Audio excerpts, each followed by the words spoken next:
1944 December 14న విడుదలైన తహసీల్దార్ సాంఘిక చిత్రం ఆ సంవత్సరంలో విడుదలైన చిట్టచివరి తెలుగు చిత్రం.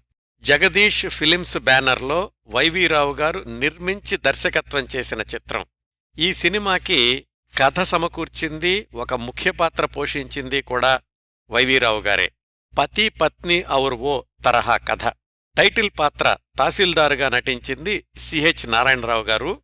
ఆయన భార్య కమలగా నటించింది భానుమతి గారు. వారిద్దరి మధ్య వచ్చే మరొక స్త్రీ రజనీగా నటించింది కమలా కొట్నేస్. వైవీరావు గారి అన్ని సినిమాల్లో నటించిన కన్నడ నటుడు బిఆర్ పంతులు గారు ఈ చిత్రంలో కూడా ఒక పాత్రలో కనిపిస్తారు. సీతారామ జననంలో సీతగా నటించిన త్రిపుర సుందరి ఈ సినిమాలో కూడా ఒక చిన్న పాత్రలో నటించారు.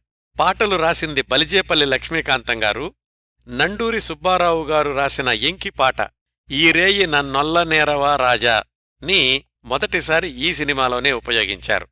ఈ పాట పాడింది తరువాతి రోజుల్లో సుందరకాండ గాయకుడిగా పేరొందిన ఎంఎస్ రామారావు గారు.